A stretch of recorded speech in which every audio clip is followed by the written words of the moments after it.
মার্চের ৩, ২০২৬ সবার উপবাস থাকা চাই চাই চাই চাই চাই চাই বলে এই দিনটা আর পাবে না।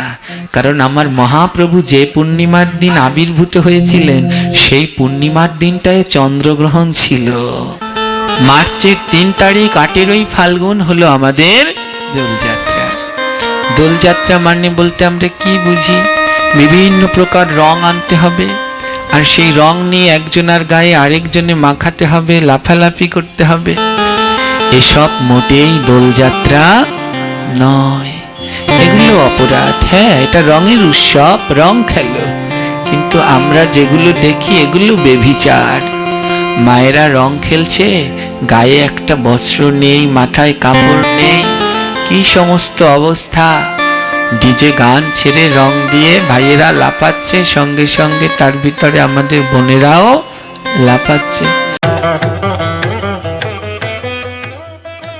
এখন দেখছেন হিন্দু মিডিয়া চ্যানেলটি, সাবস্ক্রাইব করুন। 4 যুগের উৎসব এটি। কয় যুগের? 4 যুগে। সত্যযুগের নাম কি? হোলি। আর ত্রেতা যুগে ফাগুয়া। আর দাপর যুগে দোল। আর কলি যুগে গৌর পূর্ণিমা। হ্যাঁ, ধ্যান রাখবেন, যেই যেই উৎসবের শেষে যাত্রা আছে এগুলো কোনোদিন বন্ধ হয় না, দিন দিন এর কলেবরতা বাড়ে। যেমন রাসযাত্রা, রথযাত্রা, দোল যাত্রা। তদ্রূপ এই মার্চের ৩ তারিখ ৮ই ফাল্গুন হলো আমাদের দোলযাত্রা। দোলযাত্রা মানে বলতে আমরা কি বুঝি? বিভিন্ন প্রকার রং আনতে হবে, আর সেই রং নিয়ে একজনের গায়ে আরেকজনে মাখাতে হবে, লাফালাফি করতে হবে। এসব মোটেই দোলযাত্রা নয়, এগুলো অপরাধ। হ্যাঁ, এটা রঙের উৎসব, রং খেলো, কিন্তু আমরা যেগুলো দেখি এগুলো বেভিচার। মায়েরা রং খেলছে, গায়ে একটা বস্ত্র নেই, মাথায় কাপড় নেই, কি সমস্ত অবস্থা। ডিজে গান ছেড়ে রং দিয়ে ভাইয়েরা লাফাচ্ছে, সঙ্গে সঙ্গে তার ভিতরে আমাদের বোনেরাও লাফাচ্ছে। আবার কত প্রকার নেশা করছে, কোনো জায়গায় মদ খাচ্ছে।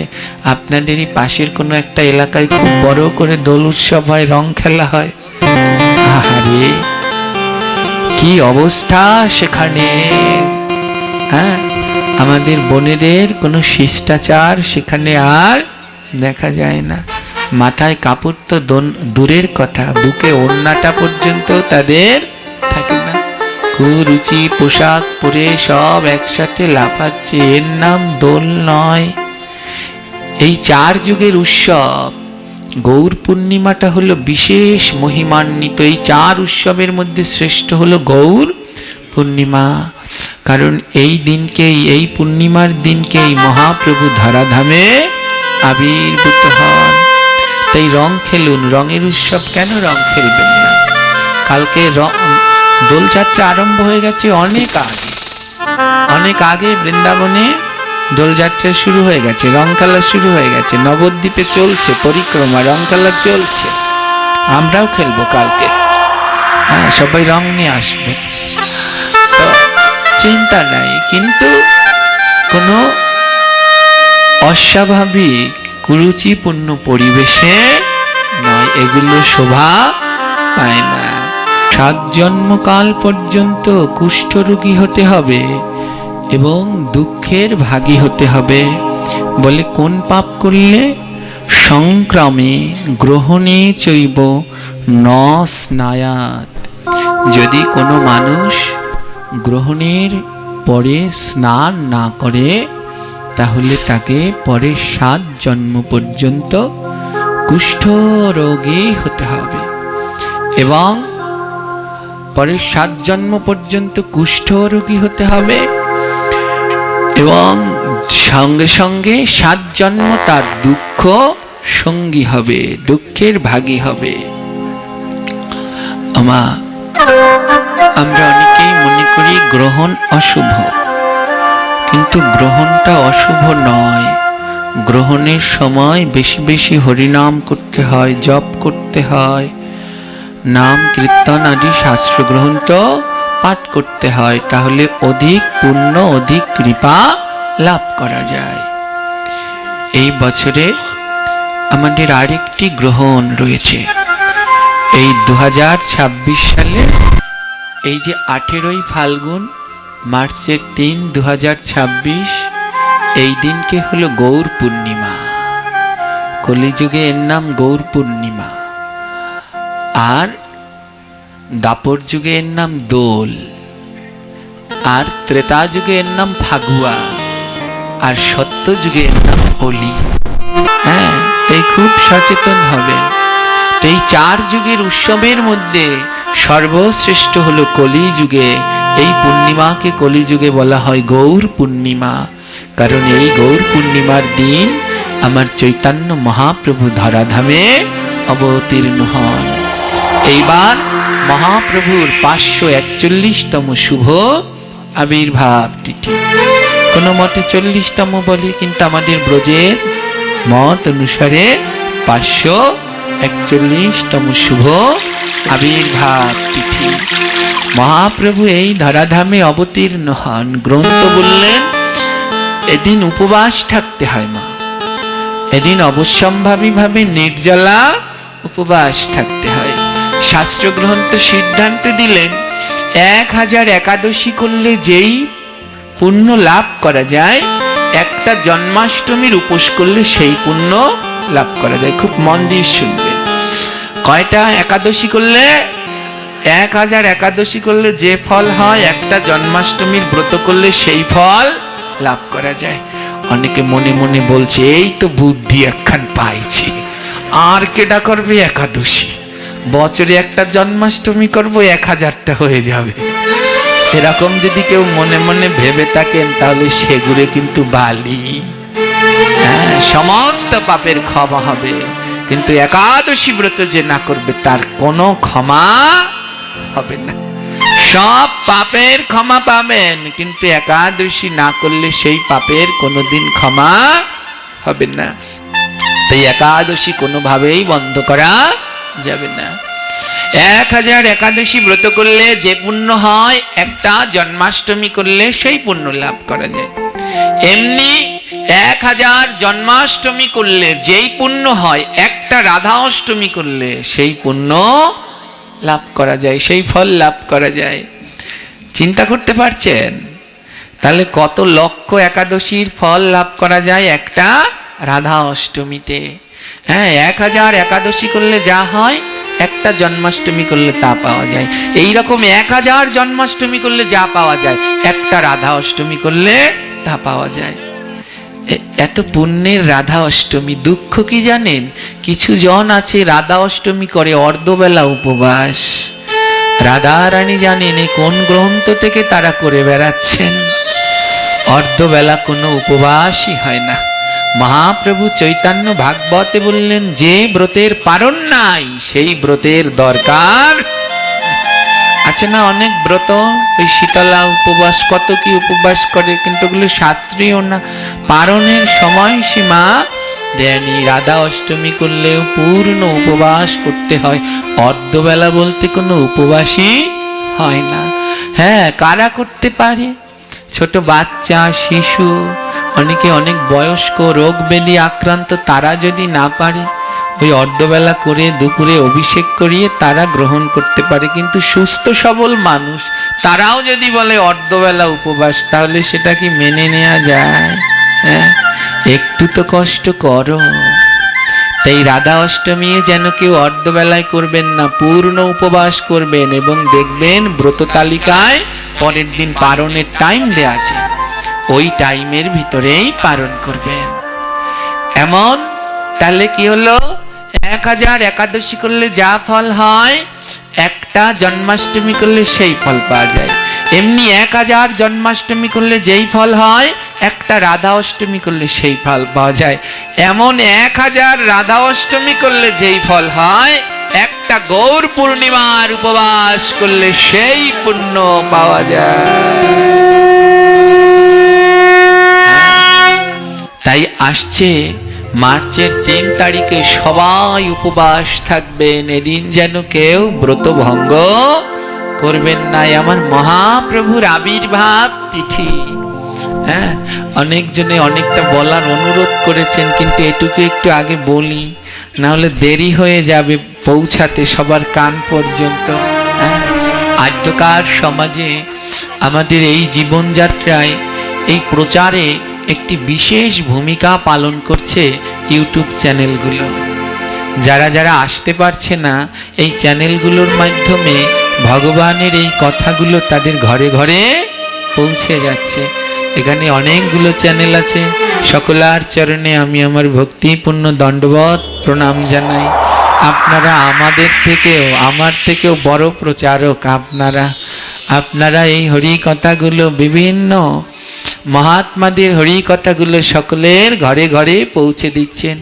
তাই এই কথাটাও যেন খুব তাড়াতাড়ি পৌঁছে যায়।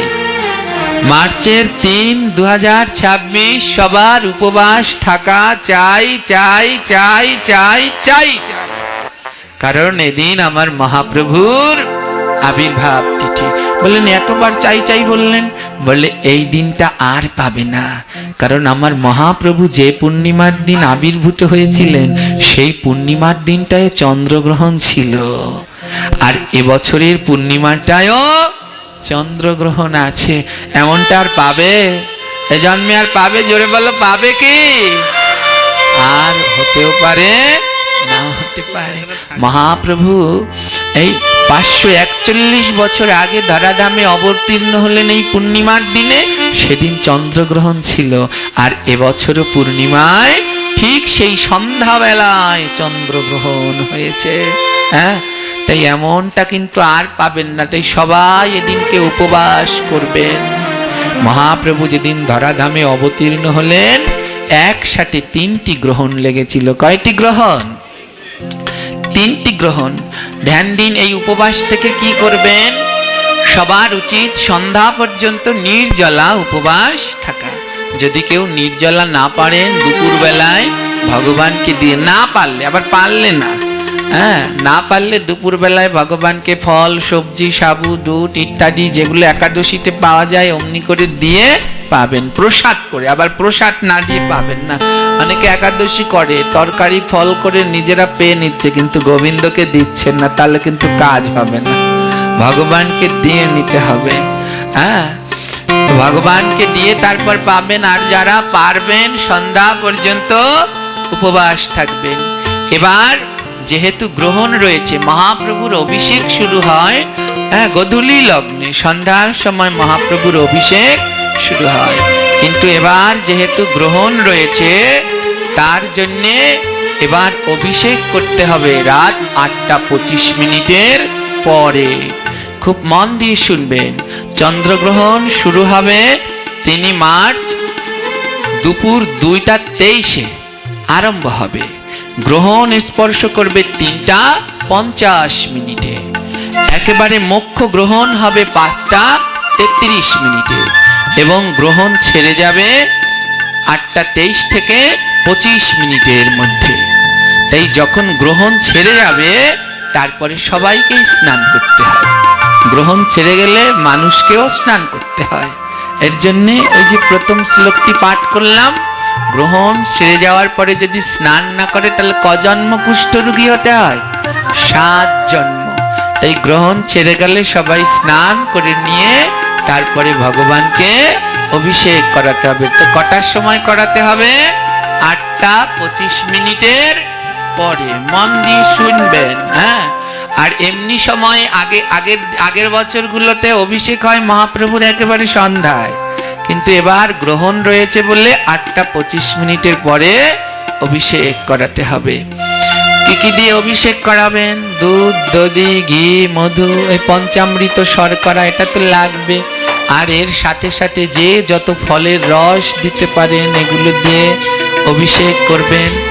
এখানে আরো একটা কথা বলি, গ্রহণের ভিতরে কিন্তু ভগবানের সেবা অর্চনা বন্ধ রাখতে হয়।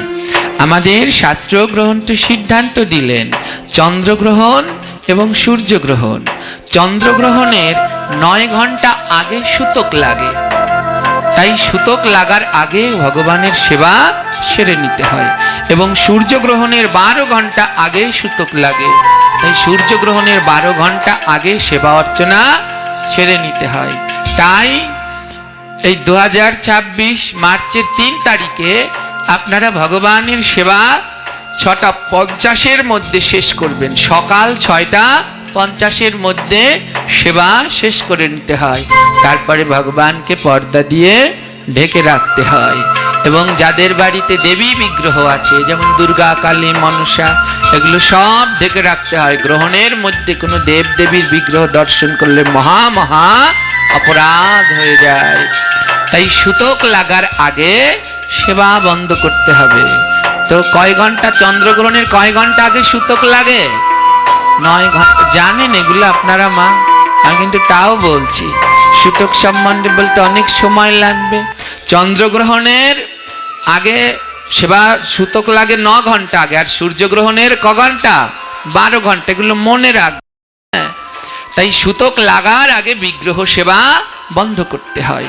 তাই যেহেতু চন্দ্রগ্রহণ 9 ঘন্টা আগে, তাই 6:50 ভিতরে আপনাদের গৃহের ভগবানের সেবা শেষ করে ফেলবেন। ভগবানকে স্নান করে পুষ্প তুলসী দিয়ে ভোগ লাগিয়ে সমস্ত সেবা শেষ করে তারপর পর্দা দিয়ে ঢেকে রাখবেন। কখন খুলবেন? গ্রহণ শেষ হলে 8:25। তারপরে ভগবানের অভিষেক করাবেন। তো এমন দিন কিন্তু আর পাবেন না, কারণ এই দিনটার সাথে সেই দিনটার বড় মিল আছে।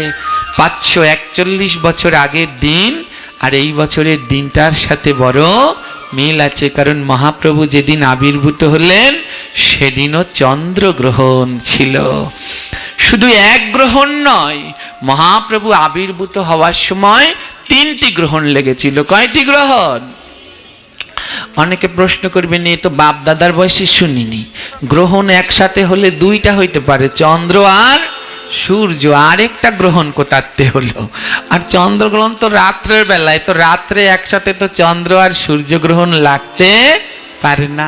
পদকর্তা খুব সুন্দর করে কীর্তন করলো, যেই কালে মহাপ্রভু জনম লইলা, যেই কালে মহাপ্রভু জনম লইলা, আহা যেই কালে মহাপ্রভু জনম লইলা, আহা যেই কালে মহাপ্রভু জনম লইলা।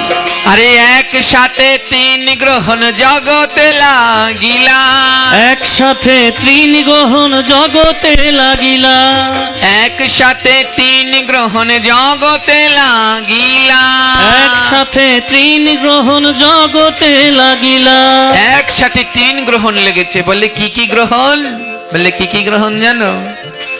আকাশেতে চন্দ্রগ্রহণ মহাপ্রভুর জন্মগ্রহণ, আকাশেতে চন্দ্রগ্রহণ মহাপ্রভুর জন্মগ্রহণ, আকাশেতে চন্দ্রগ্রহণ মহাপ্রভুর জন্মগ্রহণ, আকাশেতে চন্দ্রগ্রহণ মহাপ্রভুর জন্মগ্রহণ। গ্রহণ লেগেছে লেগেছে, আহা লেগেছে লেগেছে, গ্রহণ লেগেছে লেগেছে, আহা লেগেছে লেগেছে, ওই আকাশেতে চন্দ্রগ্রহণ লেগেছে লেগেছে, ওই আকাশেতে চন্দ্রগ্রহণ লেগেছে লেগেছে। আমার মহাপ্রভুর জন্মগ্রহণ হয়েছে হয়েছে, আমার মহাপ্রভুর জন্মগ্রহণ হয়েছে হয়েছে। তোমরা উলু ধ্বনিরাও রে, উলু ধ্বনিরাও রে, জয় ধ্বনিরাও রে, জয় ধ্বনিরাও রে, আমার ঘন ঘন ঘন ঘন শঙ্খ ধ্বনিরাও রে, ঘন ঘন ঘন ঘন শঙ্খ ধ্বনিরাও রে। জন্মগ্রহণ হলো রে, জন্মগ্রহণ হলো রে, আমার মহাপ্রভুর দেখো আজি জন্মগ্রহণ হলো রে, আমার মহাপ্রভুর দেখো আজি জন্মগ্রহণ হলো রে। কটা গ্রহণ হলো? আকাশে চন্দ্রগ্রহণ আর শচীর আঙ্গিনায় মহাপ্রভুর জন্মগ্রহণ। ওমা, মহাপ্রভু এই এই গ্রহণের সময় কেন জন্ম নিলেন, আবির্ভূত হলেন? কারণ জানেন, এই নবদ্বীপে না তান্ত্রিকরা বেশি বাস করত। একসময় নবদ্বীপে বাস করতে বেশি তান্ত্রিকরা, আর তান্ত্রিকরা মোটেই হরিনাম করতে চাইত না। তো চন্দ্রগ্রহণের সময় কোনো কেউ মুখ বন্ধ করে রাখতে নেই, গ্রহণের সময় অধিক হরিনাম জপ করতে হয়। ধ্যান দিয়ে শুনবেন, যখন গ্রহণ লেগে যাবে তখন বেশ কিছু জিনিস নিষেধ। কি কি নিষেধ? খাবার গ্রহণ করার নিষেধ, রান্না করার নিষেধ, হ্যাঁ, তেল মালিশ করার নিষেধ। কেউ যদি না পারেন গ্রহণের সময় জল খাওয়াও নিষেধ, মলমূত্র ত্যাগ করা নিষেধ, চুল দাড়ি কাটা নিষেধ, চুল আশ্রানো নিষেধ, দাঁত বেরাস করার নিষেধ, পরনিন্দা পরচর্চা করার নিষেধ, গ্রহণের সময় ঘুমানো নিষেধ, মৈথুনাদি করা নিষেধ। এই গ্রহণের সময় অধিক হরিনাম জপ করতে হয়। মহাপ্রভু চন্দ্রগ্রহণের সময় আবির্ভূত হলেন কেন? বলে আমার প্রভু আসবে আর নবদ্বীপে হরিনাম হবে না, তা কি হতে পারে? বলে এরা তো এমনি হরিনাম করে না, ওই গ্রহণের দিন হরিনাম করে। কারণ নবদ্বীপে যারা বাস করতেন এরা সব আদিকাল থেকেই পণ্ডিত ছিল, ওনারা জানতেন গ্রহণের সময় হরিনাম করতে হয়। তাই গ্রহণ লেগেছে, মহাপ্রভু জন্মগ্রহণ করলেন। এবার সবাই মিলে দলে দলে গঙ্গায় যাচ্ছেন স্নান করতে, দলে দলে স্নান করতে যাচ্ছে। আর যখন যাচ্ছে তখন কি করছে? ভক্তবৃন্দের নাম গ্রহণ, ভক্তবৃন্দের নাম গ্রহণ, হা ভক্তবৃন্দের নাম গ্রহণ, ভক্তবৃন্দের নাম গ্রহণ। আকাশেতে চন্দ্রগ্রহণ, মহাপ্রভুর জন্মগ্রহণ। আকাশেতে চন্দ্রগ্রহণ, মহাপ্রভুর আবার জন্মগ্রহণ। ভক্তবৃন্দের নাম গ্রহণ, ভক্তবৃন্দের নাম গ্রহণ। আরে তিনি গ্রহণ লেগে, আহা তিনি গ্রহণ লেগেছে, আমার মহাপ্রভু এসেছে, তিনি গ্রহণ লেগেছে। মহাপ্রভু এসেছে, তিনি গ্রহণ লেগেছে। গ্রহণ তিনটা বুঝতে পেরেছেন আপনারা? মহাপ্রভুর জন্মগ্রহণ, আকাশে চন্দ্রগ্রহণ, আর ভক্তবৃন্দের নাম গ্রহণ। এবারও ঠিক তেমন একটা সময়, তাই এমন গ্রহণ আর পাবেন, এমন গ্রহণ আর এ জন্মে নাও পেতে পারি। তাই অবশ্যম্ভাবী ভাবে মহাপ্রভুর এই আবির্ভাবের দিন সবাই উপবাস থাকবেন। আমার থাকবেন তো? কে কে থাকবেন হাত তুলুন। কথা দিন আমার। বা বা বা বা বা, অল্প কয়েকজনের হাত ওঠেনি, আর যে কয়জন ওঠেনি সে কয়জন আমার ইয়ং ভাইয়েরা। ও ভাই, একদিন উপবাস করলে মরে যাবা? খেতে তো পারবে। ওই পঞ্চশস্যটা বাদ দিয়ে দুধ, ফল, সবজি, সাবু এগুলো নাও, কোনো অসুবিধা নেই।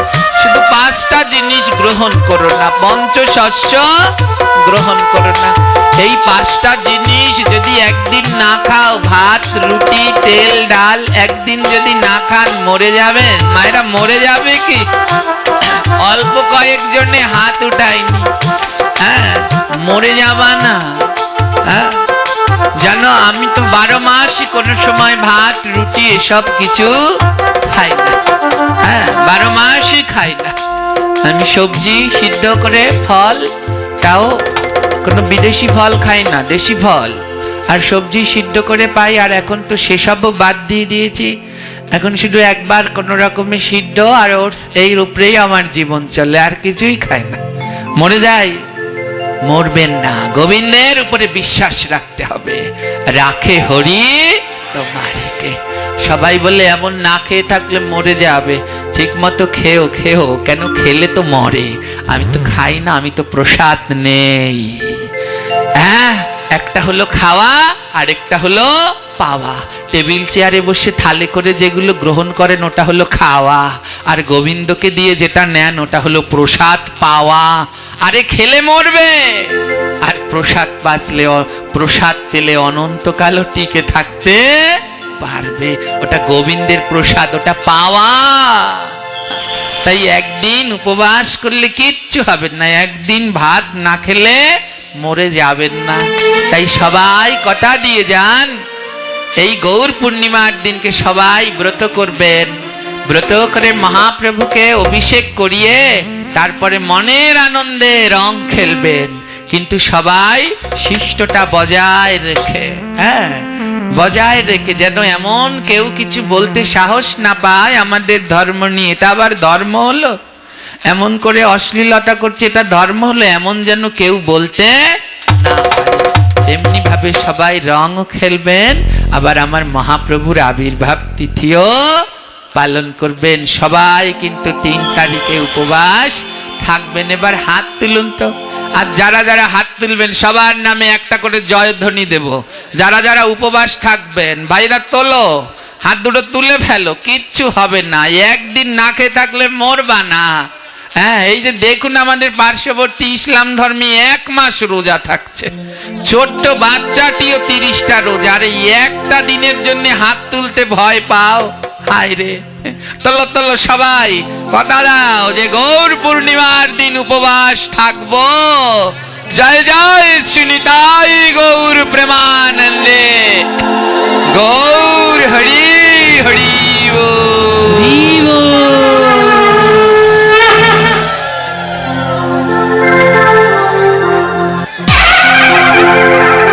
আসুন এবার আমরা শ্রবণ করি 4 যুগে এর 4টি নাম। সত্য যুগে এর নাম হলো হোলি। সত্য যুগের নাম কি? হোলি। আমার সত্য যুগে একটা ভক্ত আছে, অসুর। প্রশ্ন করবেন, অসুররা আবার ভক্ত হয়? হয়, হয় গো। এ জগতে জন্ম দিয়ে কিছু আসে যায় না। যদি ডাকার মতো করে ডাকতে পারেন, যেই কুলে জন্মাবেন সেই কুলেই গোবিন্দের ভক্ত হওয়া যায়। বলে যেমন সর্পকুলে জন্মিলা অনন্ত না, আমার গোবিন্দের শয়ন সজ্জা নয় কোনো ফুলের পরা। সত্য অনন্ত নাগ গোবিন্দ, যে নাকটার উপরে নারায়ণ একটা সাপের উপরে শুয়ে থাকেন, দেখেছেন? সোনার খাটে ঘুমায় নারায়ণ, ঘুমায় ফুলের পরাগে ঘুমায়, একটা সাপের উপরে ঘুমাচ্ছে। ওই সাপটার নাম হলো অনন্ত নাগ।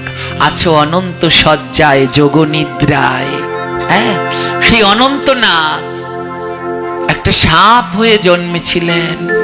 সাপ হয়ে জন্মেছে, কিন্তু তাতে কি গোবিন্দের চেতনা আছে? এ জগতে মানুষ হয়ে জন্মেলে কি লাভ আছে যদি ভগবানের চেতনা না থাকে? যেই কুলে জন্মাও যেন চেতনা থাকে। আর চেতনা না থাকলে মানুষ হলেও কোনো লাভ নাই। মানুষ হলাম, এত দুর্লভ জন্ম পেলাম, গোবিন্দের প্রসাদ পাচ্ছি না, লাভ নাই এ জন্মের। যে জন্মে গোবিন্দের প্রসাদ পাওয়া যায় না, ঠাকুর মহাশয় বললেন, প্রভু বৈষ্ণব দুয়ারে করিও কুকুর, এটো দিয়া তরাইবে বৈষ্ণব ঠাকুর। বৈষ্ণব রাধে রাধে বৈষ্ণব ঠাকুর,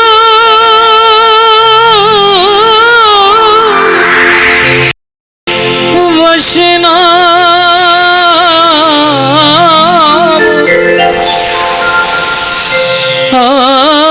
আমায় করাইবে বৈষ্ণব ঠাকুর। প্রভু আমার মানব জন্ম লাগবে না, যে জন্মে মানুষ হয়ে গোবিন্দের প্রসাদ পাওয়া যায় না ও জন্ম আমার চাই না, তার থেকে আমায় একটা কুকুর বানিও। কিন্তু গোবিন্দ কোনো বড়লোক বাড়ির দরজার কুকুর না, রাস্তার কুকুর না, আমায় বৈষ্ণবের দুয়ারে কুকুর বানিও। বলে কেন? বলে বৈষ্ণবের দুয়ারে কুকুর হলে ওই বৈষ্ণব প্রতিদিন গোবিন্দকে ভোগ না দিয়ে প্রসাদ পায় না, আর ভোগ না দিয়ে প্রসাদ পায় না। আর ওই প্রসাদটা যখন আমায় প্রসাদ পাওয়ার পরে সে উচ্ছিষ্ট থাকবে, সেটা আমায় দেবে। আর ভক্তের উচ্ছিষ্ট যদি পাই তাহলেই তো আমি উদ্ধার হব। ঠাকুর মহাশয় গাইলেন, ভক্তের ওই উচ্ছিষ্ট তাহে মোর মনোনিষ্ঠ, বৈষ্ণবের নামেতে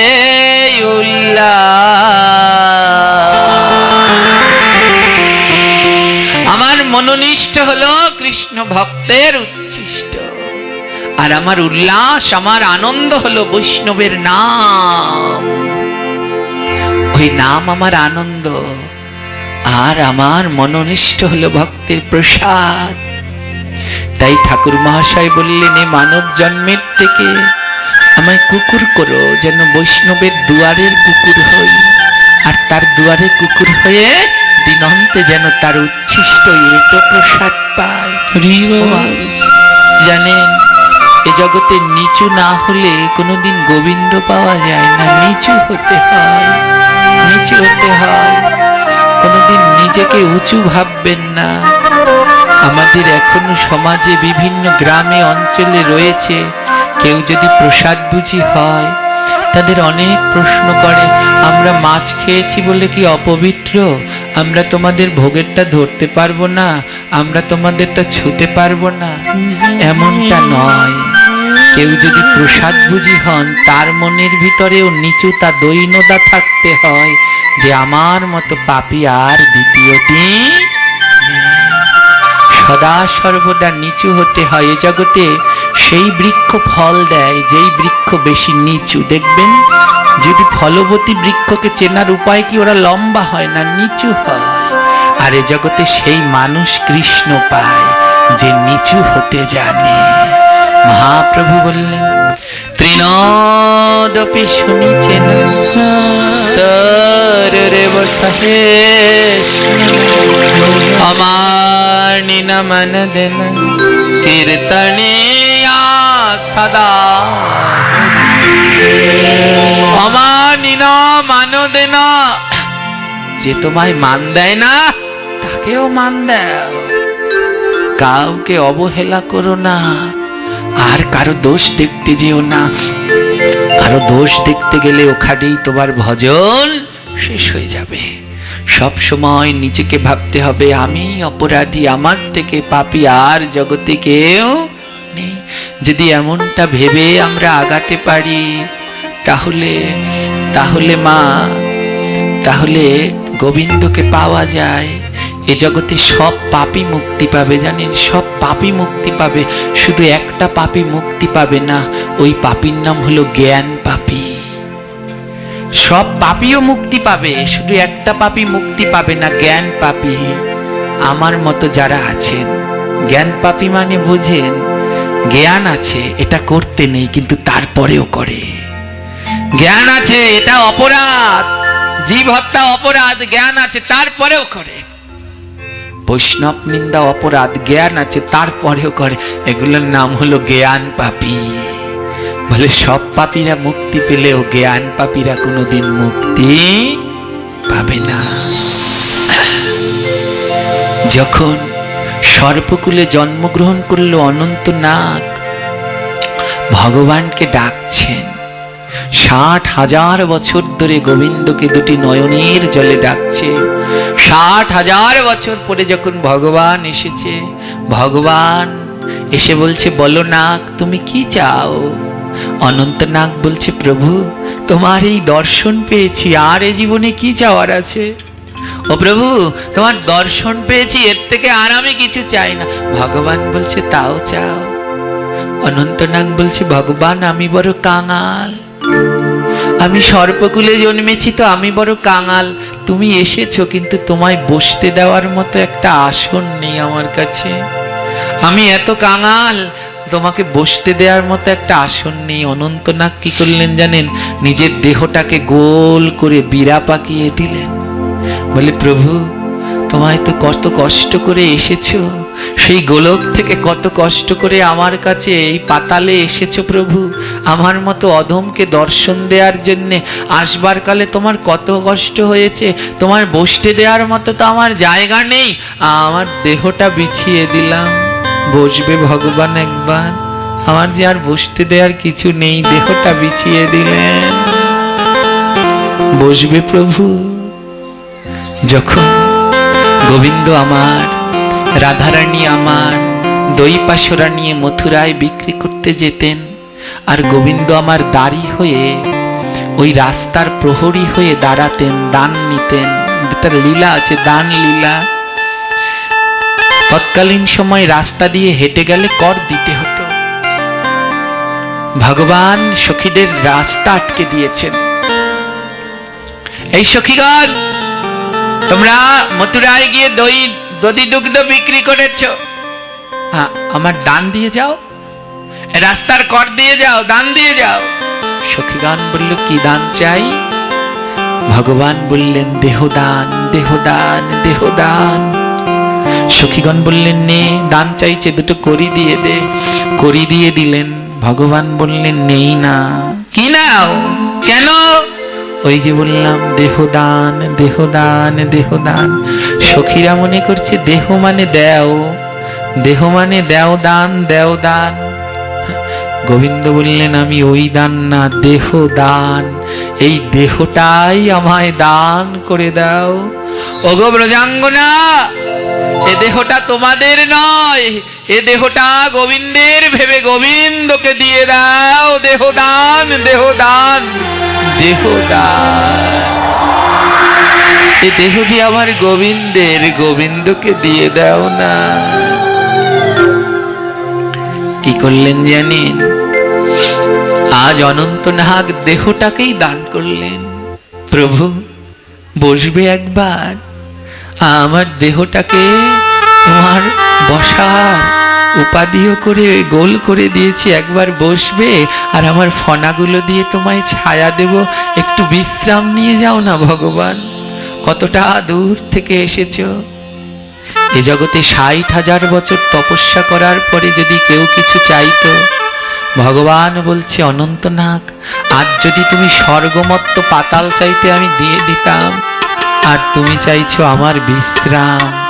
এ জগতে যারা কৃষ্ণ ভক্ত, তারা সারাদিন শুধু আমার গোবিন্দের সুখের চিন্তা করে, কি করলে আমার গোবিন্দ ভালো থাকবে সেই চিন্তা করে। তারা রান্না করতে গেলে নিজের মুখের স্বাদের কথা ভাবে না, তারা রান্না করতে গেলে ভাবে আমার গোবিন্দের প্রিয় উপাদেয় কোনটি, প্রিয় বস্তু কোনটি। থোর মোচা দেখলেই তাদের মনে পড়ে গৌরের কথা, গাটি কচু কচুমুখী দেখলেই মনে পড়ে রাধা রানীর কথা। এ জগতে যারা ভক্ত, তারা সদা সর্বদা ভগবানের কথা ভাবে।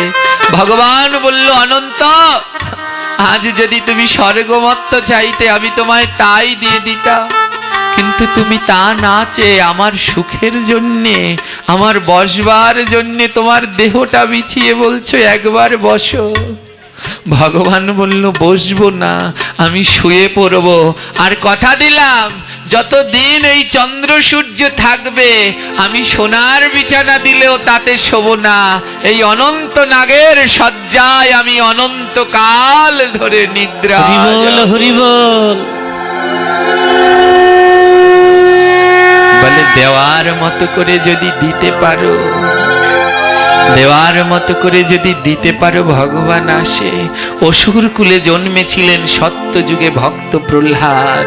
পিতার নাম হিরণ্যকশিপু, মাতার নাম কয়াধু, শিক্ষা গুরু স্বর্ণমর্ক। পরম কৃষ্ণ ভক্ত, ভক্ত শ্রেষ্ঠ প্রহ্লাদ। আজ প্রহ্লাদের পিতা চায় না প্রহ্লাদ কৃষ্ণ শিক্ষায় শিক্ষিত হোক। প্রহ্লাদ এমন কৃষ্ণ ভক্ত হলেন কেমনে? বলে, যে সময় প্রহ্লাদ তার মায়ের গর্ভে ছিল, তখন প্রহ্লাদ নারদ ঋষির আশ্রমে ছিল। নারদ ঋষির কাছে অমৃতময় কথা গর্ভে বসেই প্রহ্লাদ শিখে নিয়েছিল। আজ স্বর্ণমর্ক প্রহ্লাদকে পড়াচ্ছে। বলো বলো গো প্রহ্লাদ, একবার বলো কম। বলো বলো গো প্রহ্লাদ, একবার বলো কম। গুরুদেব বলছে, বলো একবার কম। বলো, আদর্শ লিপি পড়াচ্ছে। প্রহ্লাদ বলছে কতে কৃষ্ণ ছাড়া কিছুই হয় না, কতে কৃষ্ণ ছাড়া কিছুই তো নাই। বলো না, বলো বলো গো প্রহ্লাদ একবার বলো বলো বলো গো প্রহ্লাদ একবার বলো। বলে খোল করো তাল যথা, আমিও আছি তথা। খোল করো তাল যথা, আমিও আছি তথা। আরে এটা না, এটা না, বলো বলো গো প্রহ্লাদ একবার বলো বলো বলো গো প্রহ্লাদ একবার বলো। আরে গড়া গড়ি দেব আমি ভক্তের ধুলা যথা। গড়াগড়ি দেব আমি ভক্তের ধুলি যথা। বলো বলো গো প্রহ্লাদ একবার বলো বলো বলো গো প্রহ্লাদ একবার বলো। বলে ঘুরে ঘুরে নাই, ঘুরে ঘুরে গাইব নাম বৃন্দাদি যথা। ঘুরে ঘুরে গাইব নাম বৃন্দাজি যথা। আরে বলো বলো গো প্রহ্লাদ একবার বলো বলো একবার প্রহ্লাদ একবার। আর উচ্চ স্বরে গাই নাম জীবের লাগিয়া।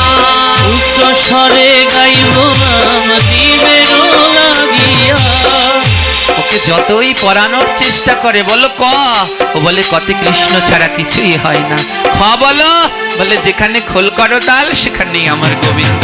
ক বলো, বলে যেখানে আমার গোবিন্দের নাম সেখানে গড়াগড়ি দেব। ঘ বলো, ঘুরে ঘুরে গাইব আমার প্রভুর নাম। উম বলো, উচ্চ স্বরে। এখন আধুনিক বাংলায় উচ্চ স্বরে লিখতে রস্যু ব্যবহার করা হয়, আর আগে উম ব্যবহার করা হতো। উচ্চ স্বরে গাইব আমার গোবিন্দের নাম। কোনোভাবেই প্রহ্লাদকে এই জড়জাগতিক শিক্ষা শেখানো যাচ্ছে না। প্রহ্লাদ কৃষ্ণ শিক্ষায় শিক্ষিত, বলে এ জগতে যে গোবিন্দ শিক্ষায় শিক্ষিত, তাকে কি আর কোনোদিন এই জগতের শিক্ষায় কিছু করা যায়? হ্যাঁ, সেদিনকে শুনলাম আমাদের বাংলাদেশের গর্ব, হ্যাঁ, শ্রী শ্রী অষ্টোত্তর শত গোপীনাথ দাস ব্রহ্মচারী বাবা আজ সারা বাংলা কাঁপাচ্ছেন তার অমিয় বাণী দিয়ে। শিক্ষাগত যোগ্যতাটার কতটুকু জানেন? এই জড়জাগতীয় শিক্ষাগত যোগ্যতা আমি শুনেছি ক্লাস 5 পর্যন্ত নাকি বাবা, সেটা বলেছিল 5, হ্যাঁ 2 পর্যন্ত। ওরে সর্বনাশ, চিন্তা করুন, ক্লাস 2 পর্যন্ত এই জড়জাগতিক শিক্ষা শিখেছেন, 2 পর্যন্ত। আর অহর্নিশি মুখে তার সেই শ্লোক, ভাগবতের শ্লোক, শাস্ত্রের শ্লোক। অর্থাৎ এরা আগে থেকেই কৃষ্ণ শিক্ষায় শিক্ষা গ্রহণ করে পৃথিবীতে এসেছে, এদের আর এই শিক্ষার দরকার নাই। এরা তো আগের জন্মেই আমার গোবিন্দ শিক্ষা দিয়ে পাঠিয়েছে। কৃষ্ণ নাম ছাড়া কিছু বোঝে না। অহর্নিশি প্রহ্লাদ কৃষ্ণ নাম করে। হরে কৃষ্ণ হরে কৃষ্ণ কৃষ্ণ কৃষ্ণ হরে হরে, হরে রাম হরে রাম রাম হরে হরে। হরে কৃষ্ণ হরে কৃষ্ণ, সবাই মিলে বদন ভরে কৃষ্ণ হরে হরে। হরি বল হরি বল। হরে রাম হরে রাম রাম রাম হরে হরে। হরে কৃষ্ণ হরে কৃষ্ণ কৃষ্ণ কৃষ্ণ হরে হরে।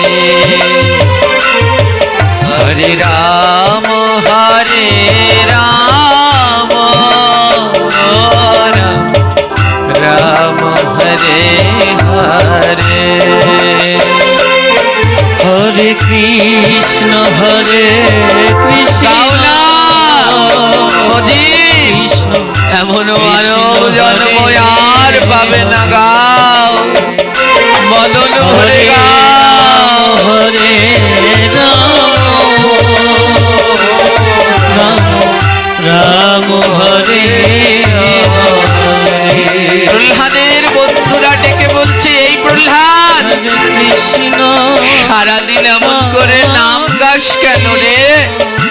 এই নামের মধ্যে কি আছে? প্রহ্লাদ বলে, নামের মধ্যে নামই আছে, বীজের মধ্যে গাছ আছে, যায় না তারে দেখা।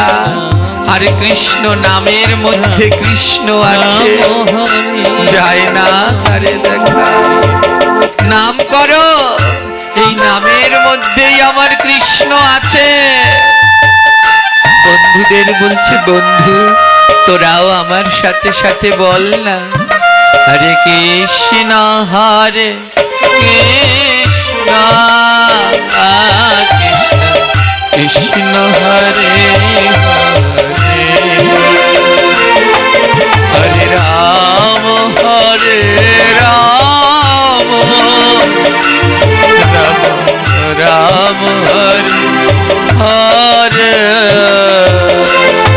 হরে কৃষ্ণ হরে সবাই গদন ভরে বলো, কৃষ্ণ হরে হরি বল হরি বল। হরে রাম রাম রাম হরে হরে। বন্ধুরা বলছে, এই প্রহ্লাদ, এ নাম করলে কি হয়? কি হয় জানিস? আমার ভগবান গোলকে থাকে রে, আর আমরা তো এই অসুর লোকে। এ জগতে গোবিন্দকে গোলক থেকে যদি কেউ নামাতে পারে, তাহলে তার নাম হলো নাম। নামে নামি নামে, আমার নামীকে যদি কেউ নামাতে পারে, সে হলো নাম। গাও না বন্ধু, বদন ভরে নাম গাও। হরে কৃষ্ণ হরে কৃষ্ণ কৃষ্ণ হরে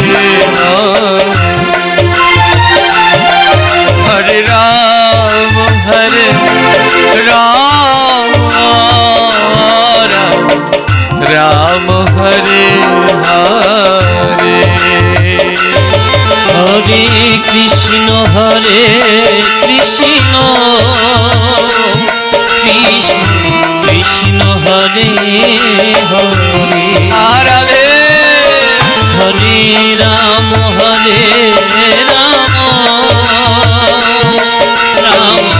রাম হরে হরে। এই প্রহ্লাদ, নাম করলে কৃষ্ণ দেখতে পায়। হ্যাঁ তাই তো, মাঝে মাঝে আসে, কিন্তু জানিস থাকে না। মাঝে মাঝে এসে ওই ভুবন মোহন রূপে দেখা দিয়ে আবার চলে যায়। বন্ধুরা সখারা বলে, প্রহ্লাদ তুই তো কৃষ্ণ নাম করলে কৃষ্ণের দেখা পাস, কিন্তু আমরা নাম করি, কিন্তু তাও তো আমাদের কাছে আসে না রে। ও প্রহ্লাদ, তোর কাছে আসে, কিন্তু আমাদের কাছে আসে না রে। কেন আসে না প্রহ্লাদ? এক পাশে দাঁড়িয়ে মহাজন বলছে, এ জগতে কৃষ্ণ তার কাছে আসে গো, যে বদনে নাম করে আর নয়নের জলে ভাসে। কৃষ্ণ আমার তার কাছে আসে।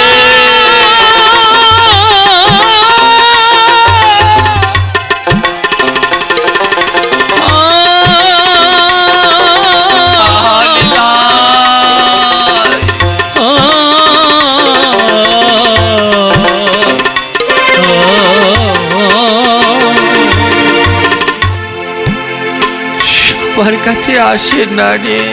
হরে যে নাম করে কৃষ্ণ আর নয়নের জলে ভাসে, হরে কৃষ্ণ আমার তার কাছে আসে।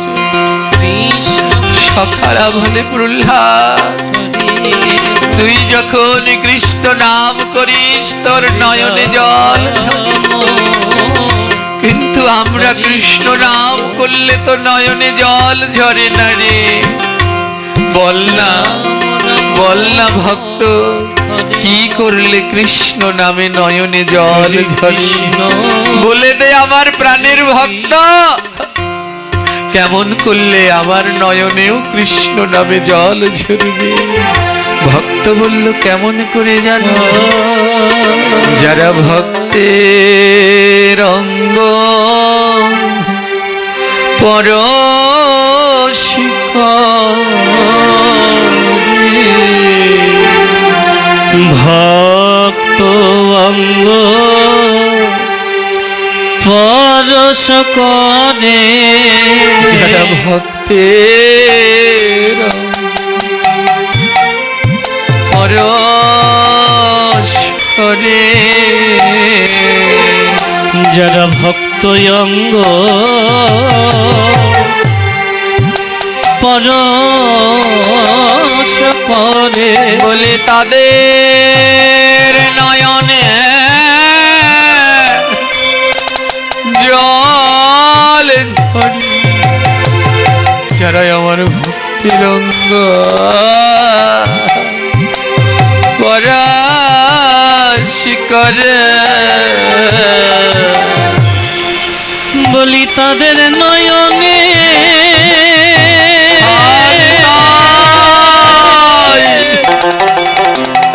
তাদের নয়নে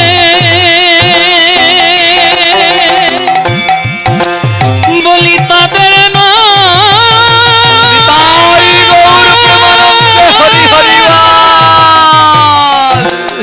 তাদের নয়নে করে জল ঝরে। এই জগতে যারা ভক্ত অঙ্গ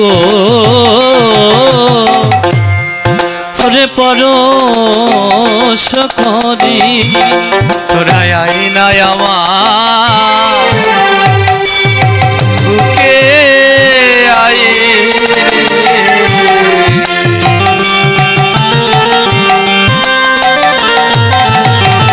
তোরা আয় রে বুকে আয় রে। বলি আয় একবার আমার বুকে আয় রে। আমার গোনা দিন হরিব বয়ে যায়, তোরা আয় রে আমার বুকে আয় রে। হরি আমার গুনা দি গৌরহরি হরি আমার হরি বল।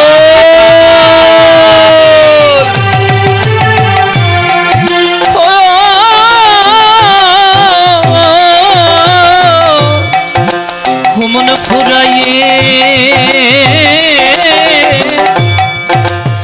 ফুরাইয়ে গেল, বলি আয় একবার আমার বুকে আয় রে। ভক্ত, আমার পারের চিঠি এসে গেছে, আমার ওই ভব পারের চিঠি এসে গেছে। ও ভক্ত, আমার পারের চিঠি এসে গেছে রে। এ জগতে ভগবান আমাদের নেয়ার আগে 5খানা চিঠি পাঠায়। বলে চিঠিগুলো কি? যেদিন এই কাঁচা চুলের এক গাছ চুল সাদা হবে, মনে রাখবেন একখানা চিঠি এসে গেছে যাওয়ার জন্য। প্রভু সংবাদ পাঠিয়েছে তোমার কাঁচা চুল সাদা হতে শুরু করেছে।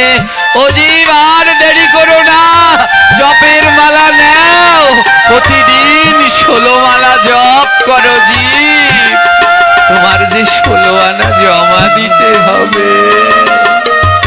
দ্বিতীয় চিঠি। যেদিন আর চোখে আগের মতো দেখা যায় না, সুই ভরতে সুতো ভরতে পারা যায় না, চোখগুলো ঝাপসা হয়ে আসছে, চপসা নিতে হচ্ছে, জমের দ্বিতীয় চিঠি। তৃতীয়, সুন্দর চামড়া গুলো ঘুচকাতে শুরু করেছে। চতুর্থ, দাঁত গুলো নড়তে শুরু করেছে। আর পঞ্চম, গায়ের শক্তি শেষ, লাঠি সম্বল হয়েছে। 5টা চিঠি পাঠিয়ে দিয়েছে গো, যাওয়ার সময় হয়েছে। কই, আমি তো দেখতে পাচ্ছি না। ভগবান আমায় চিঠি পাঠিয়েছে, আমার যাওয়ার সময় হয়েছে, আমি তো বুঝতে পারছি না। বলে বুঝবে কি করে ভক্ত? মহাজন বলল, গোবিন্দ দূরে নয়, গোবিন্দ তোমার অন্তরেই আছে, কিন্তু তুমি দেখতে পাচ্ছ না। বলে কেন পাচ্ছি না? কেন পাচ্ছ না জানি? আর আকাশে যদি কুয়াশা থাকে, সূর্য দেখা যায় না।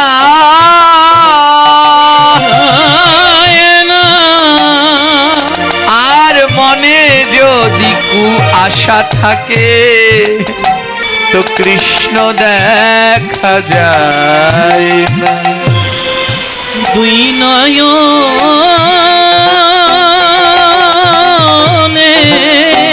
হরি বল হরি বল। এই দুই নয়নে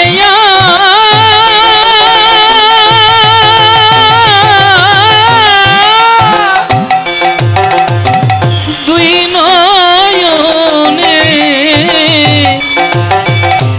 কুয়াশা থাকলে কৃষ্ণ দেখা যায়। আকাশে সূর্য যেদিন কুয়াশা পড়ে, সেদিন আর সূর্য দেখা যায় না। কুয়াশা 2 প্রকার হয় গো, একটা হয় আকাশে, আরেকটা হয় মনে।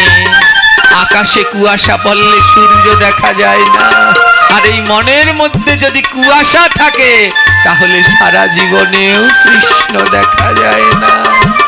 মা, আমাদের মনের মধ্যে যে কুয়াশায় ভরে গেছে, একটা সুয়াশা নাই, শুধু কুয়াশা কুয়াশা আর কুয়াশা।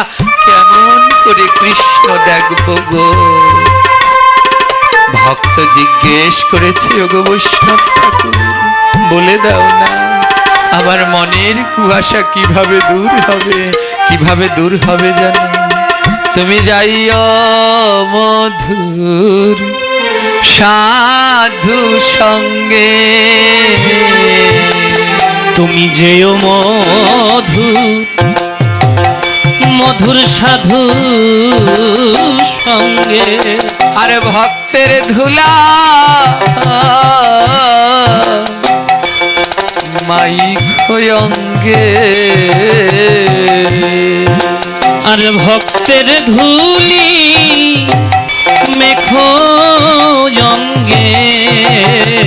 তুমি যাইও মধু, মধু সাধু সঙ্গে। আর ভক্তের ধুলা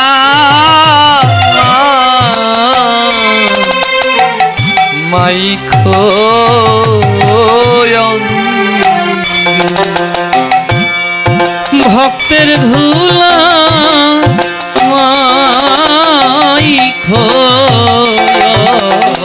মাইখয়ঙ্গে। তোমার কুয়াশা সব দূর হবে, ওমন কুয়াশা সব দূর হবে। বলি যেদিন ভক্তের পরশ করবে, তোমার কুয়াশা সব দূর হবে। ওরে যেদিন ভক্তে ওই পরশ লাগবে, হরি বল হরি বল। কুয়াশা সব দূর হবে।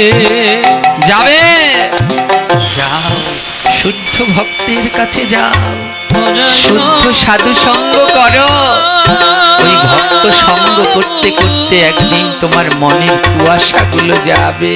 বুঝ মনরে যে প্রসাদ পায় তার কাছে যাও, দেখবে একদিন তোমার মনে প্রসাদ বুঝি হওয়ার বাসনা বুঝ জাগবে। মনরে আর যে মদ খায় তার কাছে যদি নিত্য যাও, দেখবে একদিন তোমার মনে মদ খাওয়ার চেতনা জাগবে। তাই শুদ্ধ সঙ্গ করো, কুয়াশা হও, কুয়াশা যাবে।